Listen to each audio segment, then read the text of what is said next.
Hello, this is Matt on the Moon Lambo channel. And as my grandpappy used to say, people are no damn good. Sage wisdom, grandpappy. Here's a new headline. It has to do with a petition for 100 million XRP airdrop. This one's from You Today, and it's titled, Fake Ripple CEO Starts Petition for Own Firm. New Low for XRP Scams. And it's hysterical. It's like, obviously this is bad, so I don't mean that to like make light of people trying to actually scam people. That's not what I'm talking about. But it's ridiculous in a comical way, the approach that they took. It's so absurd. I cannot wait to share this with you. So we'll start off with that. But before we go any further here, ladies and gentlemen, boys and girls, if you would please, ever so delicately, just tap, tap, tap that little like button, little thumbs up there. I would appreciate it. It'll help to ensure that the YouTube algorithm gets the Moon Lambo videos out to more and more people. And also, go ahead and subscribe to the Moon Lambo channel, because if you do, you will have endless happiness and good fortune in your life. There is definitely science behind that. So let's dive in. Typically, scammers who target XRP holders are using YouTube, Telegram, and Medium platforms. However, scammers today have reached a new low by creating a fraudulent petition. And then they have the subheading, "We don't need this change," which I like. I like that. I like that subheading. Why? Because what's the platform we're talking about? Change.org. The unusual petition started on the world-leading campaign platform Change.org. According to its title, this petition was authored by Ripple CEO Brad Garlinghouse. Well, surprisingly, he decided to reach his own company, Ripple Inc., with this public petition. Do you see how absurd this is? So, allegedly, this is Brad Garlinghouse. Obviously, it's not. And to communicate what he wants to happen within his company, he creates a Change.org petition rather than just saying, "This is what we're doing, I'm CEO, damn it, and I'm Brad, and this is how we're going to roll." Rather than just forcing it, because he's the CEO, you can do whatever the hell you want. He created a Change.org petition. Like, my gosh, it could not be more crystal clear. This is fake. Brad Garlinghouse would never do this. My gosh. And so there you go. Brad Garlinghouse, 100 million XRP annual airdrop. Oh my gosh. And then it says here on this little screen grab, so you can see Brad Garlinghouse started this petition to Ripple. Ripple has come a long way in the past year, and we couldn't do it, and then it just kind of gets cut off there, and so there's the the rest of the text, but it doesn't matter. So so it continues here. Furthermore, this petition contains no request or demand. Its text promotes a fake XRP airdrop, just like one that was done previously on behalf of Elon Musk, Vitalik Buterin, and President Donald Trump. Now, who's falling for that one? That President Donald Trump is like pushing for an airdrop of cryptocurrency. My gosh. Anyway, this petition predictably shares a link to a suspicious site that invites all airdrop participants to send their XRP to a special address that guarantees 100% in profits. According to the public Whois services, the domain abusing Mr. Garlinghouse's name was registered via a Russian hosting provider about a week ago. The minimum amount of XRP required to participate in this airdrop scam is significant, since it starts from 1,000 XRP, or at today's price, about $177. So I wanted to get the word out. It's an interesting story. It makes for good YouTube content, and it's funny just because of how ridiculously this scam is designed. But also, please don't fall for this if you see it, because I know, even if it's just a fraction of a percentage of people that fall for it, I know there are people out there so that will fall for this. And so we're all capable of being gullible. I've been gullible in my life. You have too, okay? So, it's not like I'm making fun of people for falling for something that to me is obviously a scam. But I feel like I want to do my part since I do have this platform, just because, like, in addition to it just being entertaining, just as a PSA, don't fall for this. This is complete bunk. And then they have this subheading, Crypto Baron Against XRP Scammers. Well-known entrepreneur and engineer John McAfee described this airdrop as looking like a blatant scam. He retweeted the message of a bot that tried to promote suspicious activity. And there's John McAfee right there. There's the tweet in question. And it's interesting because he is not a fan of Ripple and XRP. In fact, there's a video. When did this happen? Within the last week or so, he insisted publicly that MoneyGram was not utilizing XRP. And so either he's actually ignorant or he's just denying reality. I don't know. It was ridiculous. I suspect he may just not be informed, but I don't know. I could go either way on that one, frankly. But anyway, so here's the bot that put out this scam here, and then John McAfee did respond with it and just wrote one word: scam. So kudos to him. I'll give props to him for that. But yeah, other than that, he could identify that. He just doesn't know anything else about XRP, basically.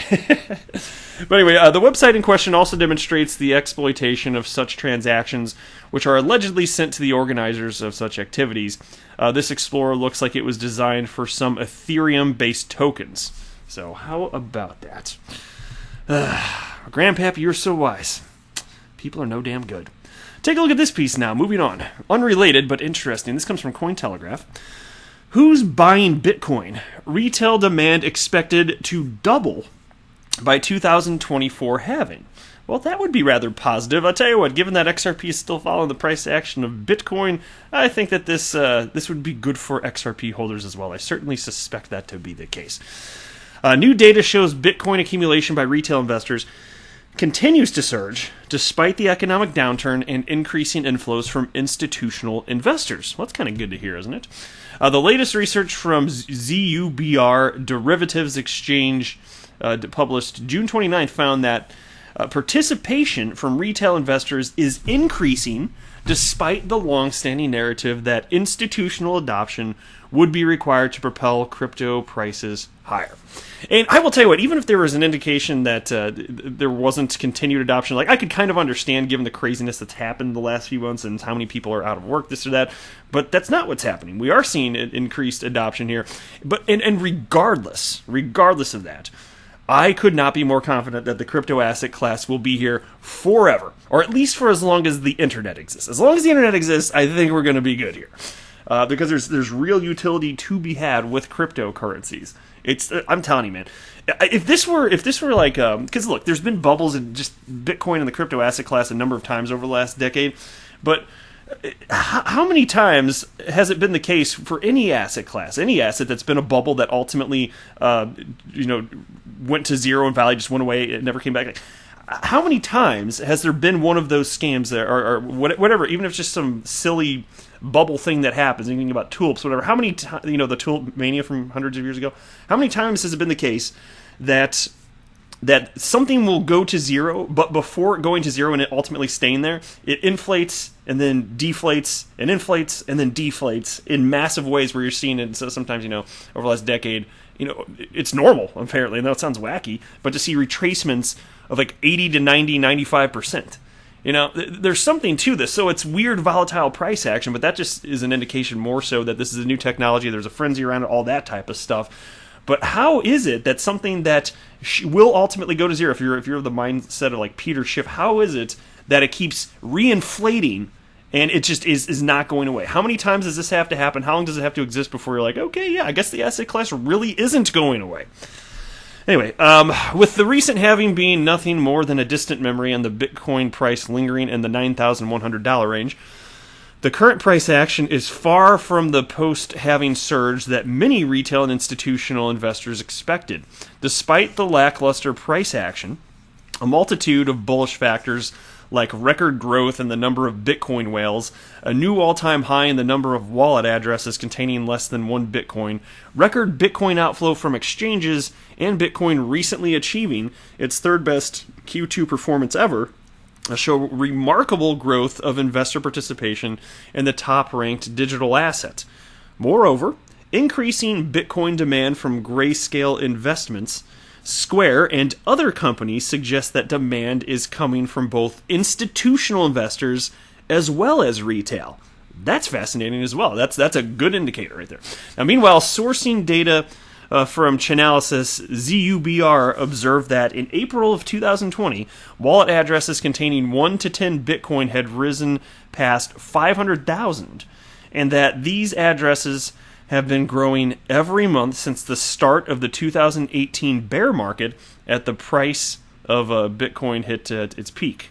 Now, that's fascinating. Some people are really, truly long-term investors here. And I'm the same mindset. Now, I'm an XRP guy here. I'm not convinced Bitcoin's ever going to be used for anything, so I'm a little bit more skeptical about that one. But, hey, XRP. I mean, if you're a business and you need it to conduct your business model, might it have staying power? Might that instill confidence? I think the answer is yes, which is not financial advice, of course. But here's a quote from ZUBR. By the time the next reward era comes around in 2024, retail could potentially account for eating up over 50% of the physical supply. Wow, that'd be big.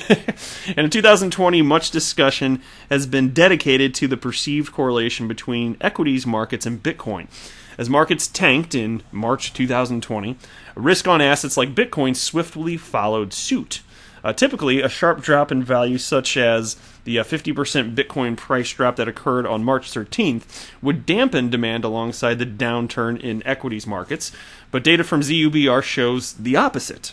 Even as the Bitcoin price dropped more than 50% on Black Thursday, demand from retail investors remained strong, and there was no discernible decrease in the amount of Bitcoin held in wallet addresses associated with retail investors. This is interesting data, because this is the type of stuff that we were wondering when this was all happening. I remember talking about this on the channel. I was like, what are the implications of like what this is doing to the psyche of people for now, right? And here's how they're actually behaving, though. Interesting stuff, right? So we shall see. I thought it was a cool, positive thing to report on here. And again, just if this ends up being the case, retail demand expected to double by the 2024 halving, and then the halving occurs, because you know historically what's happened with these halvings, and we're still waiting to see what happens with this third one, which just happened. But man, you know what supply and demand does. So that could be big. That many more people in it, another halving, and we know that XRP follows the price action of Bitcoin. Will it be in 2024? It'd be neat if not. I don't know when it's going to happen. I don't pretend to know. I just believe that at some point there's going to be enough real money, smarter money in the space, and I think a lot of that will come from institutional investors to where eventually it's where individual cryptocurrencies will be purchased based on their own actual merits and real world use, adoption, all that. I just don't know when that concept is going to take hold in a meaningful way, but we shall see. I'll be here reporting on it. This channel ain't going nowhere. But I am not a financial advisor. Do not buy or sell anything because of anything that I say or write. That would be a very, very, very bad idea. Until next time, to the moon, Lambo.